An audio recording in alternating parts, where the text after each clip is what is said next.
Hey, what's up, everybody? We're back with another BKFC Reddit Ask Me Anything. We're joined by Ryan, the cheat code. Perez, how you doing, sir? Hello, sir. How are you? Glad to be Um, on your show.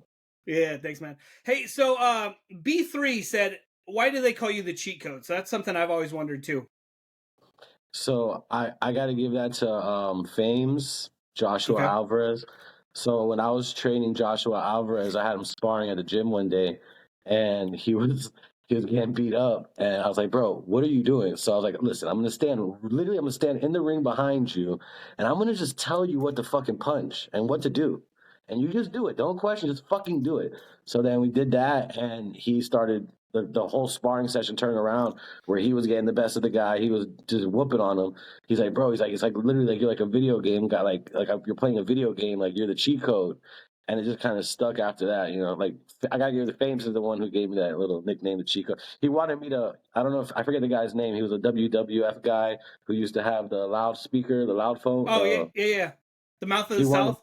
Yeah, he wanted me to do that in the fights because he's like, if I could just hear you in the corner, like loudly and just do what you say, it'd be a lot easier. I was like, yeah, it's not how fighting works, my guy. So can't do that. So I reached out to you because we posted that video of Pitbull and you in the corner like coaching him, and he went out and he did exactly what you wanted. So it sounds like that's something you're known for. I tell you what to do, you do what I tell you, and you get a knockout. I mean, I will say, like, I'm not trying to, like, I have a high boxing IQ, right? So if you give me a round, so usually, I mean, I'm not going to give out too many cheats, but usually, Okay, usually I don't like, if you watch a lot of my fights, a lot of my fighters don't end the fight in the first round.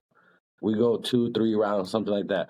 So, because there's a method to the madness, you know, like, if I'm able to see you for 1 round against my guy that I train every day, I could expose you. Like I could pick you apart because I see what you're doing wrong. I'm not even watching my guy in the first round. I'm watching you.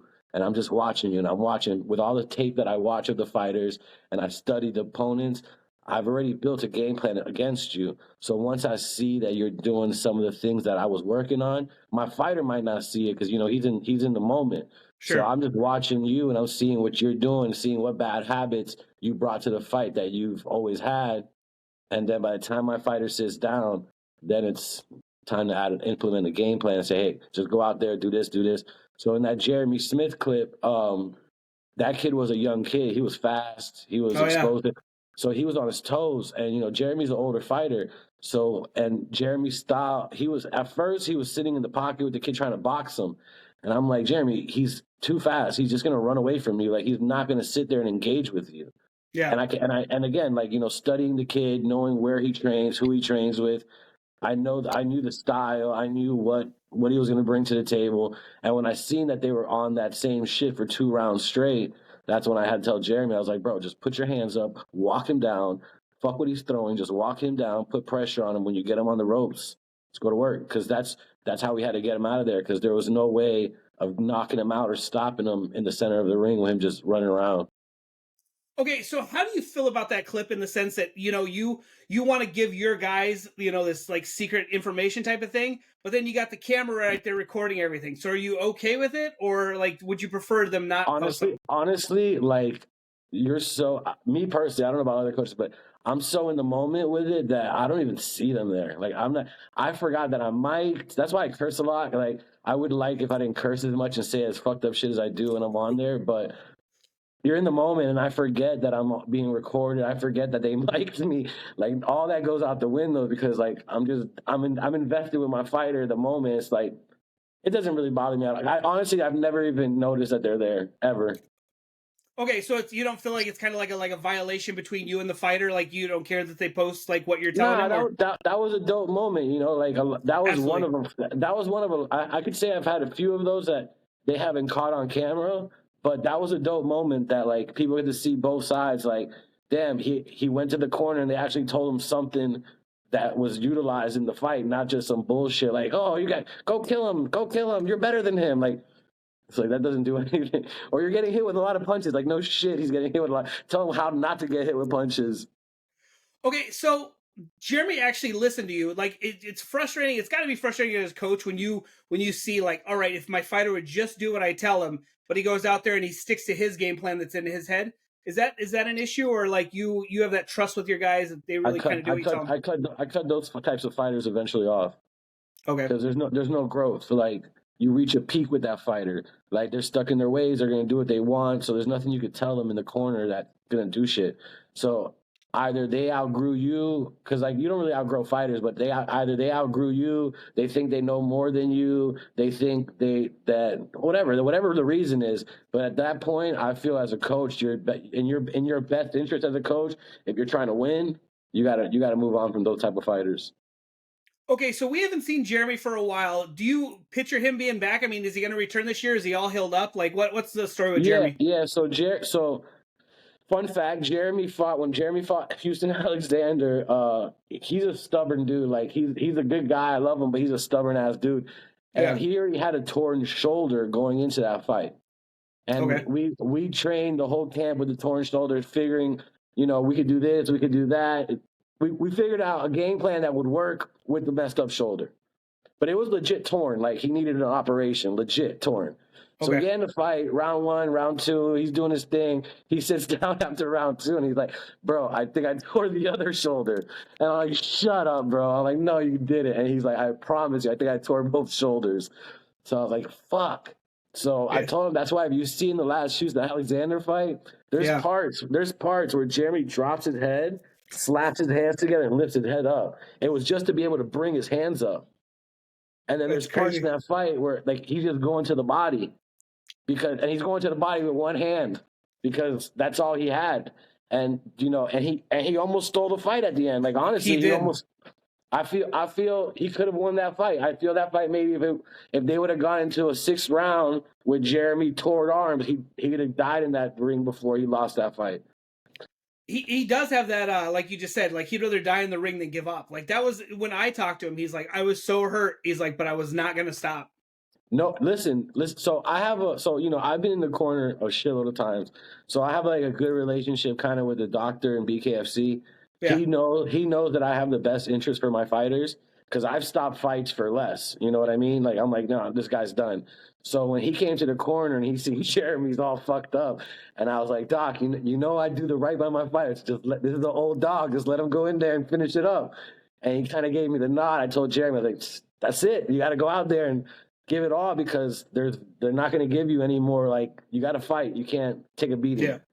And one thing I will say about Jeremy, I don't see anybody on this planet knocking Jeremy Smith out. Like I don't see it happening. Like I've seen that guy get hit with bombs and just walk through it. I don't know if it's because his neck's so wide or some shit, but like I don't see anybody stopping Jeremy like with a knockout. So it's always that's one thing about Jeremy and bare knuckle. It's always going to be an exciting fight because he's just going to keep coming. So it's his is more his will to win is more than most. Okay, so Jeremy wants you to tell us about your love for boating. He said one thing I want everybody to know about my coach is he loves boating. So please tell us about that. I'm a pirate by heart. Like I prefer to be on a boat. I would die on a boat. Like so my ultimate game plan in life. They all laugh at me is because I tell them like because I have two kids. My son's 17 and my daughter's 10. So like once they're grown and out of the house and they're on their own, my goal is to buy a fucking like 40-footer and just live in the ocean, come back for holidays, and eventually they'll be like, "Oh, he didn't come back, so I must have fucking just died in the ocean." Like legit, I got a whole pirate tattoo. I'm Okay. a legit. I got that pirate tattoo in the ocean on a boat. So like, I feel like I was a pirate in the past life.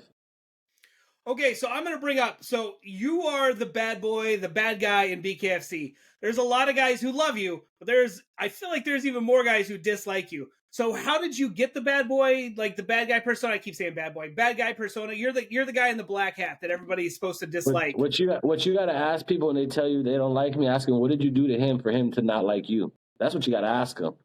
Because bro. I mean, I could name names, but there's really no point. Like I've given every fucker out here an opportunity. No one knew who the fuck they were. Nobody cared who the fuck half these dudes were. And if it wasn't for me co-signing them, if it wasn't for me going to Dave, if it wasn't for me going to fucking Nelson, if it wasn't for me going to Nate, none of these dudes. And I'm not saying everywhere. I'm saying in Florida, where I'm Okay. based. Okay. All these Florida dudes, I brought them all into this shit. So for them to now say, "Oh, he ain't shit," or whoever says I ain't shit, you know, your career. I created your career. How about that?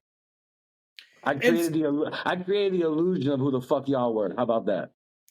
so it's something you wear like proudly. You're like, you know what, I am who I am, and you knew. I assume people know who you are going in, and they like that part of you when they go in. But then something happens, and suddenly you're a dick. Yeah, yeah. So it's you're when they need you, they're with you, right? But as soon as I use the Mike Tyson analogy, right?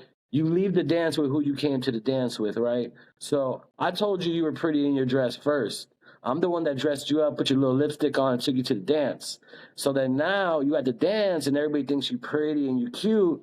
You leave the guy that brought you to the dance, or you go home with the guy that brought you to the dance. That's up to you. Now, if Right. you leave the guy that brought you to the dance, you're not safe no more because the guy that brought you to the dance was the one who believed in you and told you you were pretty. So, you know, for anybody that says, oh, he didn't have my best interest, he didn't have this, he didn't have that, they're all full of shit, honestly, because if I didn't have your best interest, I would have never give you an opportunity. I would have never vouched for you. Cool. Okay, so we talked to Jomi. Jomi said, when are you going to get him another fight? And he wants to know what it's like having. He's gonna. How does it feel knowing you'll have 2 belts this year? I plan on having more belts. I already have one because I manage Harold McQueen from BYB. Okay. So we recently won that belt. Bryce for sure is going to win a belt. Jomi, I feel Jomi beats Warren. I wasn't Jomi's coach when he fought Warren the first time. Okay. So I feel like at that time when he took that fight, he had just started coming to the gym, getting some sparring rounds and stuff. And I personally told him he had an option between Warren or Marcel Stamps.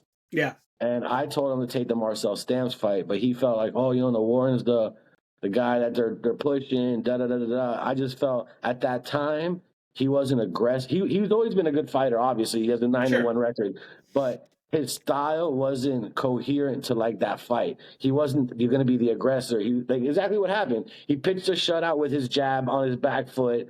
They didn't give him the fight. Arguably, he won, but that aspect I seen that at the gym.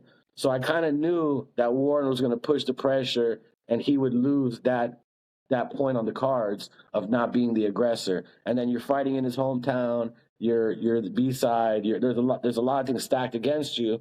When Marcel Stamps wouldn't have brought the pressure, Marcel Stamps would have stayed there and got hit. It just, it didn't make sense at that time for how Jomi was fighting at that time. But you do expect to see Jomi, hopefully, with a belt. Like that's what you're pushing for, is give him a tough absolutely, shot? Absolutely. I think he should fight Jared Warren for the belt. I mean, let's be real. Jomi's 9-1 and hasn't got an opportunity for a title yet in BKFC. Right. I mean, you can't take away his record. Like, you can't say he hasn't put in the work. Okay, Andrew Angel Core would like to know when we'll see the professional again. That man is a fucking professional. Drew is the professional of my. I have a lot of good fighters, but that's my professional right there. That guy, you put him on a podcast, he got 100 people watching. You got him at a photo shoot, he's making sure he's getting the best pictures. Like, he's a true professional. I mean, I hope to see Drew fight on that Knucklemania card, to be honest with you. He's from California.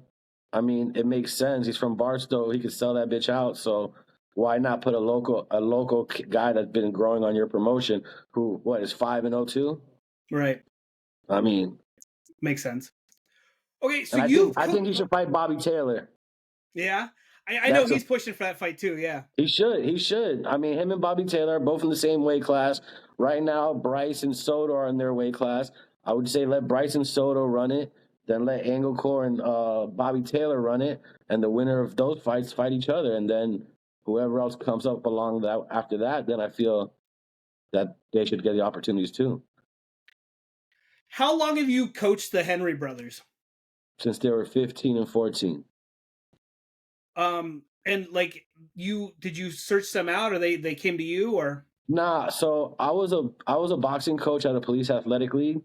I coached at a lot of police athletic leagues out here in Florida, and they were at a private gym with a private coach or whatever. And I was at a national tournament. They were at a national tournament. I didn't even know them. I've never even seen them fight. Had no idea if they were good, bad. I didn't know who the fuck they were. I ran into their dad, and I'm really good friends with Corey Spinks. So Corey and I were hanging out, and their dad came up to us. and we were shooting the shit or whatever. And I was telling her dad, hey, where are you from? He's like, oh, Fort Lauderdale. I'm like, shit, me too. And then he was like, yeah, it's just these trips are crazy expensive. And like I laughed and I was like, "You're actually paying for this shit?" And he's like, "What do you mean?" I'm like, "Dude, if your kids are part of a police athletic league, they don't have to pay for this shit. Like the cops pay for it. Like I could help you out." And he's like, "No, for real?" And I was like, "Yeah, man." I gave him my information. His dad came to the gym, brought the boys. At first, they were kind of like, because they were in this like really hood gym, boxing. So they're kind of like ignorant to the whole white guy gym, police officers. They were like, "Fuck this." But I was like, listen, man, you gotta open your horizons. You gotta open your vision and see the opportunity. Like, right, those kids that are in that gym with you now, they're not gonna get to go to national tournaments. They're not gonna Right. get to travel. They're not gonna get to do all these things because they're closed minded to that. Oh, this is a pussy gym or this and that. You know what I mean? So once they came to the gym, they started traveling, and I mean, they had both like 40, 50 fights with me as amateurs. And then the amateurs, the ones that you guys know that I trained as from day one is Jared, Grant, Bobby, and Bryce. I trained all three. Howard Davis too. Howard Davis came to me when he was young too. When will we see B3 fight? I mean, like, is he going to make a debut in BKFC or? I mean, they gotta pay me, bro. Like I'm not gonna like so his style again. Like he's a great fighter. I could almost guarantee he'll do the same shit that Bryce did to the 55 division in the 45 division. Like I Okay. could almost guarantee it. So because I know who's in the 45s and I know he's fought pretty much all of them in the gym. So like I know what the fucking time it is, but his style is more of a boxing style. He's like a Canelo type of fighter. He's a catch and shoot. So like he likes to stay in the pocket, catch and counter. And his style doesn't really make mesh good with bare knuckle. You know what I mean? He's gonna take shots. He's gonna get hit just to do stuff. And I don't really see that benefiting him unless the money's right. Like they got to pay him, but us Sure. a real purse for me to even entertain that with Bobby because Right. he's really good at boxing. Like he's amazing. Like his IQ is one of the highest out of all the kids that I train. His ring IQ, his knowledge of breaking down a fighter, using tactical skill like punches to the elbows, punches to the hip, stuff that people don't do. Like he does very very well. So I don't see it have to be the right opponent, right money, right situation to even entertain it. Okay. So you talked about Jared being one of your fighters. What made you put him in BKFC? So, fun fact, I was watching. I was watching the boxing. Like, so I have a friend, right, that's really into combat sports, like me, like childhood friend, and we were watching boxing at his house one night, and I had seen some shit about bare knuckle, like free on YouTube, and I was Okay. like, what the fuck is this? And I was like, tell my boy, like, let's set up another TV and put up this bare knuckle shit, and let's see what it's about, right? So he puts it up. I'm watching. At first, it was like Travis Thompson versus Reggie, whatever. It was a bunch of little whatever fights. But then it got to Joey Beltran and Lopez. Sure. Yep. Like I forget his first name. But that shit to me, I was in fucking shock Right. that something like that was legal. Right? I was amazed. And right there, I was fucking hooked on that Joey Beltran fight with Lopez. I was instantly like attracted to the sport, right?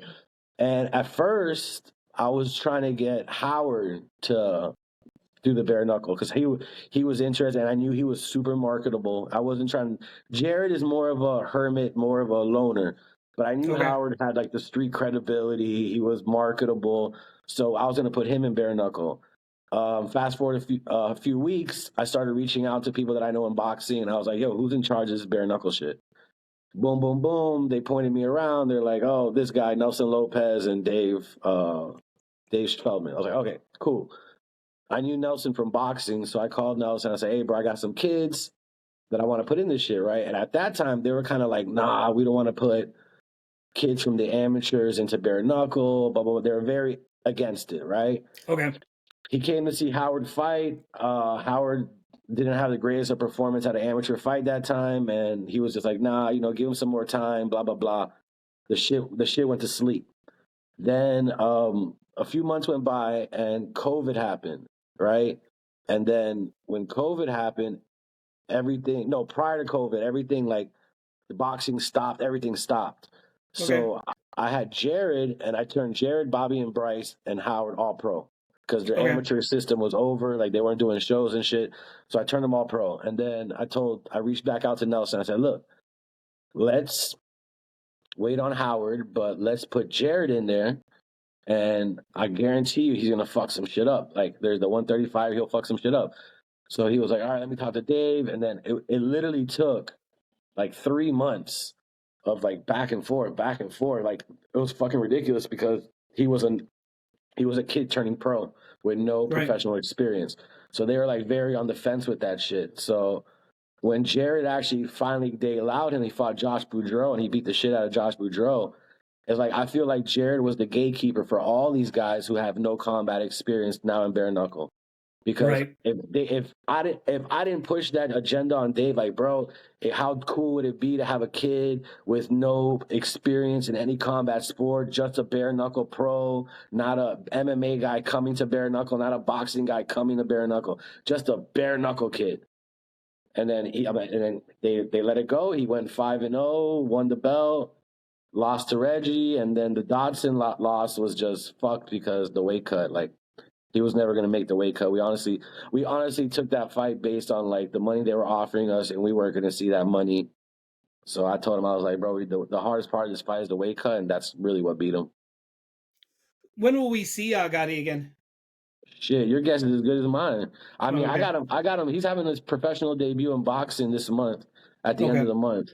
So I'm starting transitioning him back to, because again, he's a debuter in boxing. So Right. he still could potentially do great things in boxing. So I'm gonna push him back into boxing. I mean, if bare knuckle calls me, it got to be the right fight. Like I don't like with Jared. I think at this point he's 5-2. He should get to fight Reber. I don't care if Reber's are going for the belt. Like who's he fought? He's never fought a top 5 guy. So let him fight a top 5 guy. He should fight Jared. Right. Jared's 5-2. He's 5-0. What's the problem? Right. Okay, so the Henry brothers want to know who are the top 3 fighters that you've trained over the years. In in boxing and everything, or just bare knuckle? I guess do one overall, and then I guess we could do bare knuckle. Bryce, I assumed that the Henry brothers wanted to be on there, so that's why they asked me. But all right, go ahead. Bryce is number 1, hands down. Okay. The most, I mean, he's kind of had a rough start to his pro career, but I don't train him anymore. But I would say if he would have stayed with us throughout his career, and I think Bobby and Bryce would both agree, is there's this kid out here, his name's Eric Tudor. He's probably one of the best kids I've ever seen, like skill wise and like boxing IQ, and then little Bobby. So I'd go Bryce, Eric Tudor, little Bobby. Okay, But if I had to do it in order now, I'd be like Bryce, Bobby, Tudor, because I don't really train Tudor. But when I was training all 3 of them, that was always those were always my top 3, like skill wise, IQ wise. They were sharp. Okay, so then we talked to senior Bobby Henry. He said he wants to talk about your humbleness, and he said, how did you stay so humble? I'm not humble. He's full of shit. Yeah, it's funny. He's like, bring up humbleness, and I was like, all right, I will. So nah, man, humble. Listen, I've eaten humble pie enough time. Fuck that shit. Like I don't have to do that shit. Like I don't care. Like people are gonna like you, people are not gonna like you. Like I'm that type of person. You either fuck with me, like you're like, wow, he's awesome, or you're like, he's a piece of shit. One or the other. Like there's no in between. And I don't fake it. Like I think the biggest thing that I regret out of all this shit is I wore my real face to the party. Like I didn't wear a mask like 99% of these people do. And you know the whole thing, like closed mouths don't get fed. Like I've noticed that as like the podcast side. Like like you try to be nice, you try to be friendly, and then people like fucking talk a little bit of shit about you, and you're like, whoa, So I mean, like you said, you just kind of, I guess you just need to be the more real deal and more like I am who I am, and you like it or you don't. Listen, if they're not talking shit about you, you're not doing anything, right? So like, I learned that shit. I I mean, I used to take shit personal, honestly. Like I used to take shit personal. Yeah. But then I realized that like that energy isn't the same when I see you. You know what I mean? Like I really, because again, bro, like I was a troubled youth. I was a bad kid. I did all that shit. You know what I mean? Like, so like I know like the streets too. But I'm 40 years old. You know, Yeah, but but shit, I feel like I didn't grow up on the internet, so I feel like if you say some fucking shit on the internet to me, like that's what you really feel in real life, and that's what you really want to project. So like if you tell me, oh, when I see I'm gonna kill you and shit, like when you see me, you better be ready to kill me. Cause I'm right. coming. Like I'm not gonna I got kids and shit. I love my kids, bro. You ain't taking me off this fucking earth for that shit. Like I'd rather be judged by 12 than carried by 6, right? That's right. Um, the mouth guard, like, are you part of the mouth guard business too? Nah, that's Bobby shit. Like Okay. he does do the best mouth guards, like hands down. Like he because Bobby specializes in making like gold teeth and shit. So Yeah, he's yeah. like he's mastered that. So doing mouthpieces was just second nature to him. And you know Okay. the way grills click in, his mouthpieces click in the same. It's I've never had a kid who's had one of his mouthpieces come out in a fight ever. Okay, and how do you get sponsorship for the fighters? I mean, like, there's lots of people that are like, "Oh, I can you kind of explain how you?" Because there's so many people that are like, I see it all the time. Like, "Hey, why don't you sponsor me?" And they just ask people over Instagram and stuff. Is that something you Yeah, can go no, into, or that's not how it works. See, so like you got to bring something to the table for the sponsor, right? So they want to think like, oh, you know, I'm fighting on BKFC. We're just gonna use BKFC because this is a bare sure, knuckle type shit. Oh, I'm fighting on BKFC. Will you sponsor me? What the right, fuck does that do for a brand? Like that does right, nothing for a brand, right? So what I do is, and I mean, I have sponsors. Shout out to BKFC Bet Shark. Shout out to Title Boxing. Shout out to Onward Boxing. Shout out, like the list goes on, and they sponsor me. And right, I'm not even a fucking fighter. Like, it's just I've built those relationships over time, right? So Title Boxing sponsored me and the boys when we were amateurs, and we okay, were title boxing dudes throughout the amateurs. So that relationship continued. DJ from Onward Boxing is a personal friend of mine from Georgia. He looks out for the boys. Um, Bet Shark takes care of all my fighters. Guerrilla Warfare takes care of all my fighters. But it's the relationships that I've built with them, right? So when I tell them, hey, we're gonna do this many impressions, we're gonna do this many posts, we're gonna do this much content, we're gonna do this, and that, and we deliver or we over deliver 9 out of 10 times. Like sure, yo, Jared is one of the few guy fighters who OnlyFans still sponsors, and he right, hasn't fought in a fucking year and a half. But right. why? Because we over deliver on what we said we were gonna do, right? So these guys take the spot, and again, too, another thing, that corny ass shit when you're like, oh, sponsor me for $100, sponsor me for $50, sponsor me for $200. Who's gonna sponsor you? Your fucking friends? Like, there's no company that's gonna take you serious if you're like, oh, my sponsor package is 500, 300, and 100. Like, that's Right. not a real sponsor. So right when you come to the table with a big sponsor, they're already looking at you like a joke. They already know you have no traction. They already know you don't know what you're doing. Like I have my fighters get like deals. Like, all right, you're gonna pay my fighter once a month, X amount of dollars for the whole year, and this is Right. what you're gonna get in return from the fighter. The him fighting on BKFC and him putting you on his trunks and all that bullshit. That's just extra. That's Right. just that's just part of it. But what we're doing online, we're gonna market you. We're gonna say, hey, you're the best guy to go for gambling. You're the best guy for merch. Title boxing is the best for equipment. Boom, boom, boom. Unless you have those relationships or someone on your team has those relationships and then puts you in front of the person that can make that decision, and on top of that, have the right package to sell that person on, those sponsors, that shit's not gonna happen. That shit is not Right. gonna happen. Like now with OnlyFans, all Jared do is pick up the phone. Hey, I'm fighting on XX day. All right, bud, we'll wire you the money. Thanks for supporting OnlyFans. Bloop. Awesome. So that's the thing. It's like they don't. A lot of people think they know the game and they know the marketing. Marketing is like almost like 70% of this shit. The fighting's cool, but marketing is like 70% of the shit. Right. Okay, so is there anything you want to? I mean, I look forward to seeing you again on another viral clip in the corner. But is there anything you want to discuss before we call it a wrap? I mean, I appreciate you for having me on. Uh, no, I mean, I I wasn't sure think. if you were going to mention all those belts that you've won as a Oh, corner guy. I'm on belt. Let's see. I'm on the defending the title count or no? That doesn't count. I think so. Yeah, because they give you a belt. Yeah. Right. So then I got 3 with Britain, Gogo, Jared, possible Bryce, possible Jomi, possible Jeremy Smith, and then I could have had Howard in the bag, but he left and went his separate ways. But yeah, I could. I'm almost at 10, like theoretically. I'm almost at. I could have been at 10 by now. Let's be real. I could have been at 10, but so Awesome. I just think honestly, I'm thankful to fucking Nate and Dave for giving me the opportunity to bring fighters on all the time. I got a funny story. Sure. For people that say I ain't shit, and this guy is the most loudmouth motherfucker of all of them, and he'll back this story, right? This is for everybody that says I ain't shit. Albert Incline. Okay. Right?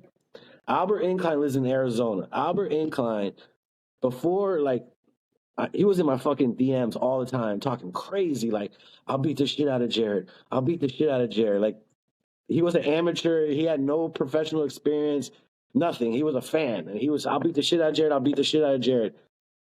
I was like, listen, man, I think you're super confident. That's cool. Yeah. But jump on a plane, come to the gym, and I'll let you fight Jared. And that's it.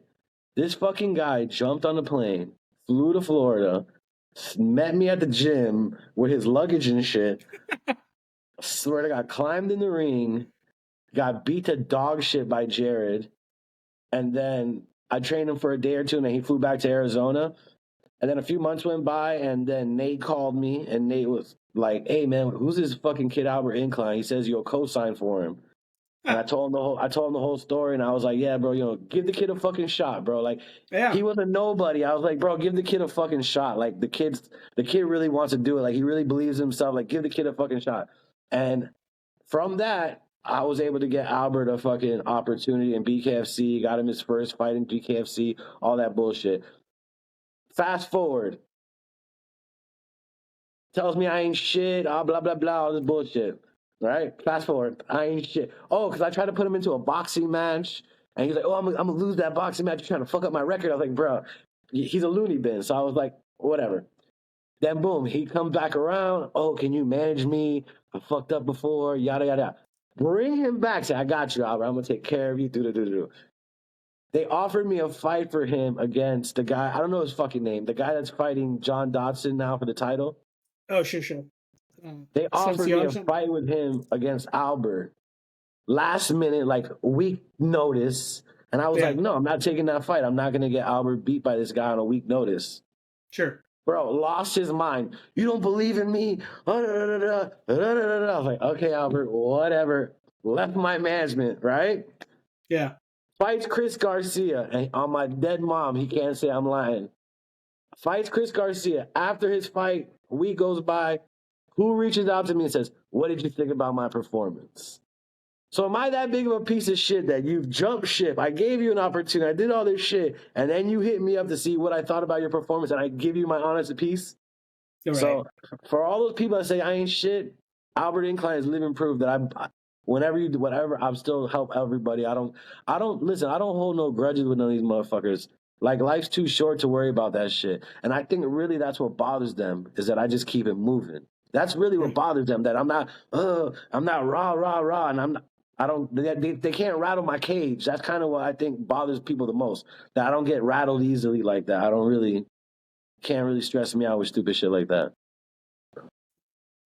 All right, sir. Well, I look forward to watching you coach again. It'd be great to see you. Hopefully, Bryce gets that title shot. Like, I believe when I was at the press conference, Dave told him that he was going to be, looking for that title shot. I don't know, but on my phone, Tony Soto just went live, so we're missing the juice. Who knows? Oh, we better get out of here. All right, man. Well, thanks so much. All right, dude. Later, bro. Next time. Yep.